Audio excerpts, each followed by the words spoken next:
समंदर की हल्की लहरें साहिल से टकरा रही थीं और हवा में ठंडक के साथ सुकून फैला हुआ था। इसी दौरान अल्लाह के प्यारे नबी हजरत दाऊद अलैहिस्सलाम समंदर के किनारे बैठकर अल्लाह की तिलावत कर रहे थे। आप अपनी हुकूमत में अदल और इंसाफ के लिए मशहूर थे और हर तरफ लोग आपके फैसलों की तारीफ करते थे। जब हजरत दाऊद अलैहिस्सलाम जबूर की तिलावत फरमा रहे थे तो समंदर की मछलियां ऊपर आकर उनकी आवाज सुनती, जंगल के जानवर रुक जाते और मोहब्बत से सुनने लगते, पहाड़ गूंज कर जवाब देते और परिंदे भी करीब आकर खामोशी से बैठ जाते। हर मखलूक उनकी दिलकश तिलावत में मशगूल हो जाती और आपकी आवाज 40 मील तक फैलती थी। उस समय समंदर के किनारे बनी इजराइल के लोग रहते थे जिनका पेशा मछली पकड़ना था। एक दिन जब हजरत दाऊद अलैहिस्सलाम इबादत में मगूल थे, अल्लाह रब्बुल आलमीन ने वही के जरिए फरमाया, ऐ दाऊद, अपनी कौम से कह दो कि हफ्ते शनिवार के दिन कारोबार बंद कर दें, सिर्फ मेरी इबादत करें और मछलियां न पकड़ें। मैंने वह दिन आपके लिए इबादत का दिन मुनासिब किया है। जब हजरत दाऊद अलैहिस्सलाम ने यह हुक्म कौम को सुनाया तो फरमाया, ऐ बनी इस्राइल, हफ्ते के दिन सिर्फ अल्लाह की इबादत करो, कारोबार, तिजारत और मछलियां पकड़ना सब बंद। अल्लाह से डरो, उसके हुक्म को मानो, यही आपके लिए भलाई है। ज्यादातर लोगों ने उनकी बात मानी और शरीयत पर अमल किया, लेकिन कुछ लोग चालाकी पर उतर आए। वे छुपकर समंदर के किनारे जाते और देखते कि उस दिन तो बेशुमार मछलियां खुद ब खुद किनारे आ रही हैं। एक ने कहा, इतनी मछलियां तो बाकी दिनों में भी नहीं मिलती, क्यों ना आज ही पकड़ लें। दूसरे ने कहा, लेकिन आज तो मना है। पहला बोला, तो क्या हुआ, हम कुछ घड़े खोद देते हैं, उनमें जाल बिछा देते हैं, फिर अगले दिन जाकर निकाल लेंगे, किसी को पता कैसे चलेगा। चूंकि उन्होंने ऐसा ही किया और अल्लाह के हुक्म की नाफरमानी शुरू कर दी। जब कोई अजाब ना आया तो उनका हौसला और बढ़ गया। वे मछलियां पकड़ते गए और दौलत बढ़ती गई, मगर अल्लाह सब देख रहा था। इस कौम में कुछ लोग ऐसे भी थे जो अब भी अल्लाह से डरते थे, शरीयत पर अमल करते थे और अपने ईमान को महफूज रखते थे। एक दिन वे नाफरमान लोगों के पास आए और कहा, प्यारे भाइयों, अल्लाह के लिए हफ्ते के दिन मछलियां पकड़ना छोड़ दो, क्योंकि अल्लाह ने उस दिन को इबादत के लिए मुनासिब किया है। अगर तुम नाफरमानी करोगे तो कोई अजाब या आफत नाजिल हो सकती है। लेकिन उनमें से एक सरदार हंसते हुए बोला, अरे भाई, मछली पकड़ने का शरीयत से क्या ताल्लुक? ऐसे हुक्म का तो किसी नबी के जमाने में भी जिक्र नहीं आया। इस बात की कोई दलील नहीं, इसलिए हम इस हुक्म को नहीं मानेंगे। हफ्ते के दिन हम खुलेआम मछलियां पकड़ेंगे। हाँ, अगर नबी दाऊद अलैहिस्सलाम खुद इसमें कोई भलाई दिखा दें तो हम मान लेंगे। फिर कुछ लोग हजरत दाऊद अलैहिस्सलाम के पास गए और उनसे बहस करने लगे। हजरत दाऊद अलैहिस्सलाम ने फरमाया, अल्लाह ताला ने तुम्हें तुम्हारे लालच और हिर्स से बचाने के लिए मना किया है, इसलिए हफ्ते शनिवार के दिन मछलियां मत पकड़ दो, यही तुम्हारे लिए बेहतर है। जब लोगों ने यह बात सुनी तो वह वापस जाकर अपने सरदार को सब कुछ बताए। सरदार ने अकड़ कर कहा, नबी दाऊद अलैहिस्सलाम की यह बात मानना हमारे लिए संभव नहीं, इसलिए आने वाले हफ्ते के दिन तुम लोग मछलियां पकड़ना जारी रखो। घबराओ मत, कुछ नहीं होगा। पहले भी तो हम मछलियां पकड़ते रहे हैं और बहुत माल और दौलत हासिल की है। अगर तुम मेरी बात मानोगे तो सबका फायदा होगा। ये सुनकर वह सब खुश हो गए और खुशी से झूम उठे। अगले हफ्ते के दिन कुछ ही लोग इबादत के लिए हजरत दाऊद अलैहिस्सलाम के पास आए, जबकि ज्यादातर लोग सुबह सुबह समंदर की ओर मछलियां पकड़ने चले गए। उन्होंने सारा दिन खुशी खुशी मछलियां पकड़ी और फिर उन्हें बेचकर बहुत सारा माल कमाया। रात को सब अपने अपने घरों को लौट गए। अगले दिन सुबह जब कुछ लोग इबादत के लिए जा रहे थे तो उन्होंने देखा कि पूरा इलाका सन्नाटे में डूबा हुआ है। एक ने दूसरे से पूछा, भाई, आज इतनी खामोशी क्यों है? क्या वे लोग आज मछलियां पकड़ने नहीं गए? दूसरा बोला, मुझे भी कुछ समझ नहीं आ रही। हर दिन तो वे शोर शराबे के साथ समंदर जाते थे, मगर आज सब खामोश हैं। ऐसा दृश्य हमने कभी नहीं देखा, चलो चलकर देखते हैं। वह सब एक करीबी घर में दाखिल हुए और जो मंजर देखा, उनकी सांसें थम गईं। उन्होंने देखा कि एक पूरा गिरोह बड़े बड़े बंदरों में तब्दील हो चुका था। वो बंदर जमीन पर लोटपोट हो रहे थे और जैसे ही इंसानों को देखा तो दौड़कर उनके पैरों में गिर पड़े और दहाड़े मार मार कर रोने लगे। उसी वक्त कुछ औरतें आईं और बोलीं, कल इन लोगों ने मना किए जाने के बावजूद लालच में आकर मछलियां पकड़ी। अल्लाह रब्बुल आलमीन ने हफ्ते शनिवार के दिन मछलियां पकड़ने से मना किया था, मगर इन्होंने न सुना। अल्लाह और उसके नबी की नाफरमानी के बदले ये सब बंदर बन गए हैं। उन्होंने मजीद कहा, अगर आप लोग हजरत दाऊद अलैहिस्सलाम के पास जाकर इनके लिए माफी की दरखास्त करें तो शायद अल्लाह ताला इन्हें दोबारा जिंदगी अता फरमा दे। तब वे लोग बोले, जब समय था तब तुमने ध्यान नहीं दिया, अब हम कुछ नहीं कर सकते। फिर भी हम यह बात हजरत दाऊद अलैहिस्सलाम से जाकर कह देंगे। यह कहकर वे लोग वहां से रवाना हो गए। उनमें से एक औरत उन बंदरों की तरफ से हजरत दाऊद अलैहिस्सलाम के पास पहुंची और अर्ज की, हजूर, इन लोगों को माफ फरमा दीजिए और उनकी शक्लें फिर से इंसानों जैसी बना दीजिए। हजरत दाऊद अलैहिस्सलाम ने फरमाया, माफ करने वाला तो सिर्फ अल्लाह ताला है, अगर अल्लाह चाहे तो वही उन्हें माफ फरमा देगा। कई मुफस्सिरीन यानी तफसीर लिखने वाले उलमा ने लिखा है कि वे बंदर केवल 3 दिन तक जिंदा रहे। इसके बाद वह कौम पूरी तरह से तबाह हो गई और जो लोग अल्लाह से डरते हुए हजरत दाऊद अलैहिस्सलाम की बात पर अमल करते रहे, उन्हें कोई नुकसान नहीं पहुंचा। फिर वे लोग अमन और सुकून से अपनी जिंदगी गुजारने लगे। यूं ही कई साल गुजर गए। एक दिन बनी इसराइल के कुछ लोग हजरत दाऊद अलैहिस्सलाम के पास आए और अर्ज की, हजूर, हमें कयामत की कुछ निशानियां दिखा दीजिए ताकि हमारा ईमान और मजबूत हो जाए। हजरत दाऊद अलैहिस्सलाम ने फरमाया, 3 दिन बाद ईद है, तुम सब लोग ईद के दिन मैदान में आ जाना, तब तुम्हें कियामत की कुछ निशानियां दिखाई देंगी। यह कहकर उन्होंने उन्हें रुखसत कर दिया। उस जमाने में बनी इसराइल में एक बहुत मालदार शख्स रहता था। उसके पास माल और दौलत की कोई कमी नहीं थी। उसके पास एक निहायत खूबसूरत गाय थी जिसका चेहरा बहुत प्यारा और चमकदार था। वह हमेशा उस गाय को सोने और चांदी से सजाया करता था। जो भी उसे देखता उसकी नजर हटती ही नहीं थी। वह गाय को खुले मैदान में चरने के लिए छोड़ देता। वह सारा दिन चरती रहती और रात को अपने आप उसके घर वापस आ जाती। एक दिन अचानक वह गाय गायब हो गई। मालदार आदमी परेशान हो गया। उसने अपने नौकरों को विभिन्न जगहों पर भेजा, मगर गाय कहीं नहीं मिली। आखिरकार उसने ऐलान किया, जो व्यक्ति मेरी गाय ढूंढ लाएगा उसे इनाम दिया जाएगा। यह सुनते ही लोग हर तरफ से गाय को तलाशने निकल पड़े। उसी जमाने में बनी इजराइल में बहुत से नेक और अल्लाह वाले लोग रहते थे। उनमें एक बुजुर्ग औरत भी थी। वह और उसका इकलौता बेटा जंगल में एक छोटे से घर में रहते थे। उनके घर के पास से एक नहर बहती थी। जब भूख लगती तो वे नहर के किनारे जाते, थोड़ा सा पानी पी लेते और उसी से उनकी भूख मिट जाती थी। कुछ दिनों बाद उस बुजुर्ग औरत के बेटे ने देखा कि नहर के पास कुछ अनार के पेड़ उगाए हैं। वह बहुत खुश हुआ और घर वापस आ गया। कुछ दिन बाद जब वह फिर वहां गया तो देखा कि पेड़ों पर फल लग चुके हैं। उसने एक अनार तोड़कर लाया और माँ बेटे दोनों ने खूब पेट भरकर अनार खाए। अब वे दोनों नहर का पानी और अनार खाकर अपनी जिंदगी बिताने लगे। कई साल तक वे इसी तरह अल्लाह की इबादत करते रहे और उन्हीं अनारों और नहर के पानी पर गुजारा करते रहे।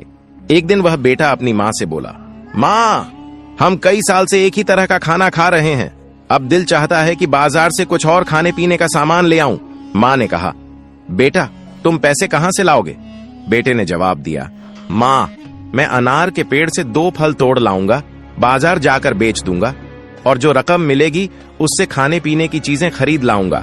माँ बोली, बेटा, अल्लाह जो खुश होकर हमें रजी दे रहा है उसी पर रजी रहना चाहिए। ज्यादा सोचने की हमें जरूरत नहीं, हमें किसी नए खाने की आवश्यकता नहीं है।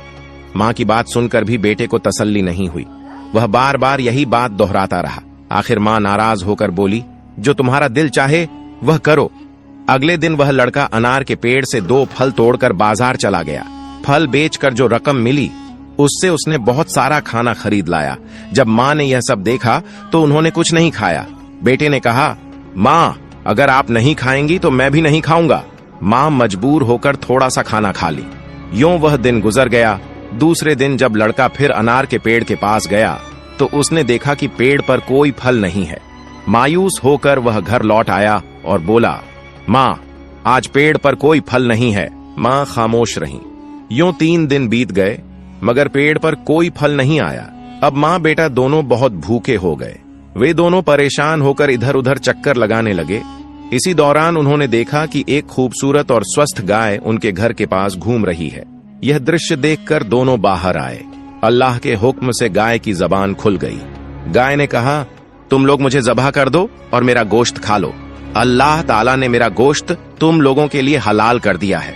गाय के मुंह से यह बात सुनकर माँ बेटा बहुत हैरान और फिक्रमंद हो गए। माँ ने कहा, न जाने यह गाय किसकी है। अगर हमने इसका मांस खाया तो कहीं हम किसी मुसीबत में न पड़ जाए। बेटा बोला, गाय खुद कह रही है कि वह हमारे लिए हलाल है। अगर कोई गुनाह हुआ भी तो वह गाय पर होगा, हम पर नहीं। आओ माँ, हम इसे ज़ब्ह कर दें और गोश्त खा लें। जब यह गाय को ज़ब्ह करने के लिए करीब पहुंचे तो गाय ने अपनी गर्दन खुद जमीन पर रख दी। फिर वह लड़का अकेले ही गाय को ज़ब्ह करके सारा काम पूरा कर लिया। फिर दोनों ने गोश्त का कबाब बनाया और खाने लगे। इधर बनी इजराइल का वही मालदार शख्स एक औरत को गाय की तलाश में घर घर भेजने लगा। वह औरत तलाश करते हुए जंगल के सुनसान इलाके में उस बुजुर्ग औरत के घर पहुंची, जहां उसे गाय की खाल और पुरानी हड्डियां दिखीं। यह देखकर वह बहुत खुश हुई। तुरंत अंदर गई और देखा कि वह बुजुर्ग औरत और उसका बेटा गाय के मांस के कबाब खा रहे हैं। यह दृश्य देखकर वह औरत बोली, मैं बहुत भूखी हूँ, क्या आप मुझे कुछ कबाब खाने देंगी? यह सुनकर बुजुर्ग औरत ने उसे कुछ खाने को दे दिया। वह औरत कबाब खाकर बोली, वाह, बहुत मजेदार कबाब हैं। क्या मैं कुछ घर ले जा सकती हूँ? घर जाकर मजे से खाऊंगी। यह कहकर वह औरत वहां से चली गई, मगर वह सीधे उस मालदार शख्स के पास पहुंच गई। वह बोली, हुजूर, जिस गाय की आप तलाश कर रहे थे मैंने उसका पता लगा लिया है। अब आप मेरा इनाम अदा कीजिए। मालदार शख्स बोला, कहाँ है मेरी वह कीमती गाय? औरत बोली, आपकी गाय अब जिंदा नहीं रही, लेकिन मैं बता सकती हूँ कि उसे किसने लिया। अमीर शख्स हैरान होकर बोला, बताओ, वे कौन लोग हैं? औरत ने जवाब दिया, इस जंगल के वीरान इलाके में एक बुजुर्ग औरत और उसका बेटा रहते हैं। वे इबादत का दिखावा करते हैं, मगर हकीकत में चोरी और डाका डालते हैं। उन्होंने आपकी गाय को जब्त किया और उसका मांस खा लिया है। उसकी खाल और हड्डियां अब भी उनके घर के बाहर पड़ी हैं। यही सबूत है। आप तुरंत अपने आदमी भेजकर उन्हें गिरफ्तार कराइए। यह सुनकर मालदार शख्स ने देर न की और सीधे हजरत दाऊद अलैहिस्सलाम के पास पहुंच गया और पूरी बात बयान कर दी। हजरत दाऊद अलैहिस्सलाम ने फरमाया, तुम लोग जाओ, उस बुजुर्ग औरत और उसके बेटे को यहाँ ले आओ। कुछ देर बाद जब हजरत दाऊद अलैहिस्सलाम इबादत खाने में थे, अचानक हजरत जिब्राइल अलैहिस्सलाम उपस्थित हुए। उन्होंने फरमाया, ए दाऊद अलैहिस्सलाम, बनी इस्राइल के इस मालदार शख्स की शिकायत के पीछे एक बहुत बड़ा रहस्य छिपा हुआ है। फिर हजरत जिब्राइल अलैहिस्सलाम ने हकीकत बयान की। यह मालदार शख्स एक समय में उसी बुजुर्ग औरत का नौकर था। उस औरत का पति बहुत बड़ा व्यापारी था।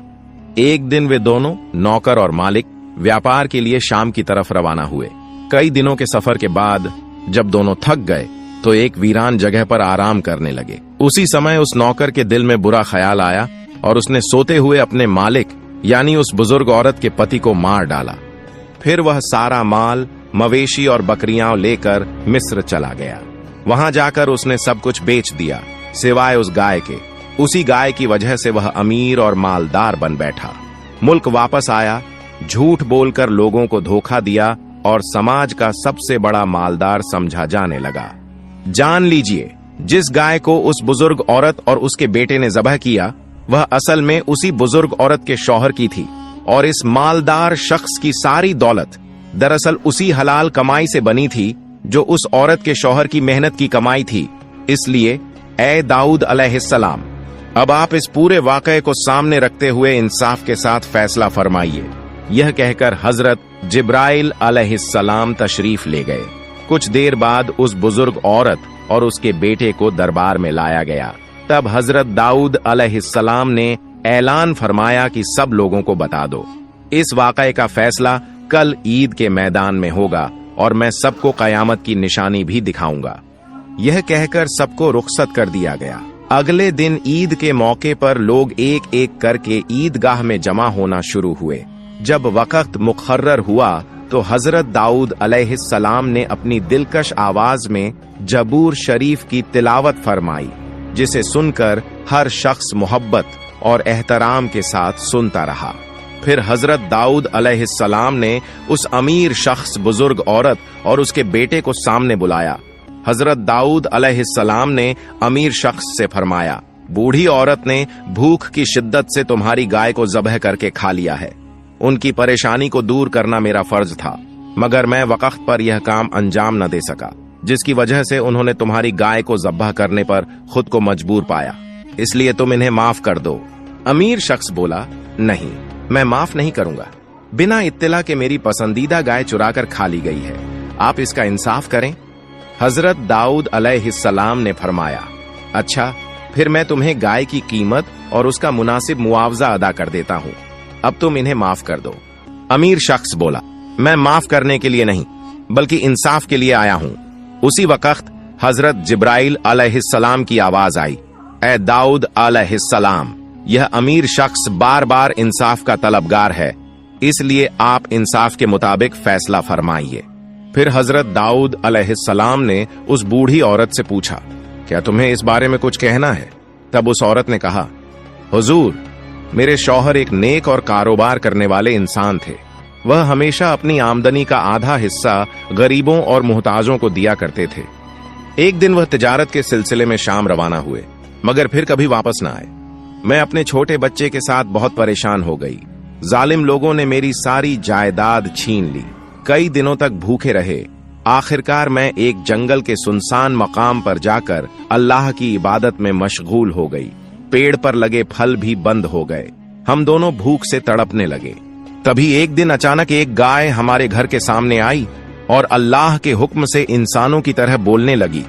उसने कहा, मैं तुम्हारे लिए हलाल हूं, फिर भूख से क्यों तड़प रहे हो? मुझे ज़बह करो, मेरा गोश्त खाओ, अल्लाह ने मुझे तुम्हारे लिए भेजा है। यह सुनकर हमने अल्लाह का नाम लेकर गाय को जब्ज किया और उसका मांस कबाब बनाकर खा लिया। अब ए अल्लाह के नबी, जो भी फैसला आप फरमाएंगे हम उसे खुशी से स्वीकार करेंगे। हजरत दाऊद अलैहिस्सलाम ने दोनों की बात सुनकर सबके सामने फैसला सुनाना शुरू किया। आपने गाय के दावेदार यानी उस अमीर शख्स से फरमाया, तुम एक दौलतमंद इंसान हो, मगर तुम्हारी दौलत हराम है। तुमने यह माल चोरी और हत्या के जरिए हासिल किया। तुमने इस बुजुर्ग औरत के शौहर को मारकर उसकी दौलत पर कब्जा किया था, इसलिए तुम इस गाय के असली मालिक नहीं हो। यह सुनकर अमीर शख्स गुस्से में बोला, ए अल्लाह के नबी, मैं यहाँ इंसाफ के लिए आया हूँ, न कि कोई झूठी कहानी सुनने के लिए। यह औरत जो कुछ कह रही है सब झूठ है। हजरत दाऊद अलैहिस्सलाम ने फरमाया, असल में झूठे तुम हो, मुझे यह वाकया पता नहीं था, मगर हजरत जब्राइल अलैहिस्सलाम ने मुझे सारा मामला बताया है। अब तुम्हारे अपने ही अंग तुम्हारे खिलाफ गवाही देंगे। जैसे ही आपने यह फरमाया, अमीर शख्स की जबान बंद हो गई और उसके हाथ गवाही देने लगे। हुजूर, आपकी बात बिल्कुल सच है।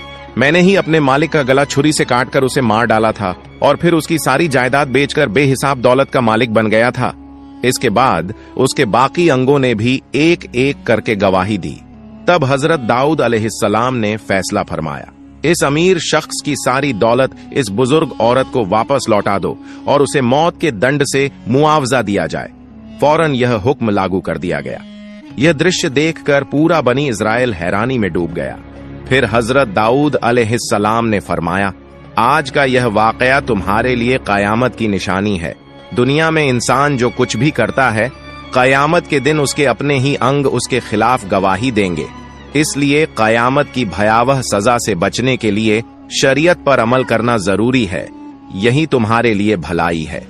प्यारे दोस्तों, इस वाकये से हमें यह अहम सबक मिलता है कि जिस चीज से अल्लाह ताला ने हमें मना किया है, उससे फौरन रुक जाना चाहिए, चाहे वह चीज हमें कितनी ही फायदेमंद, आसान या पसंद क्यों न लगे।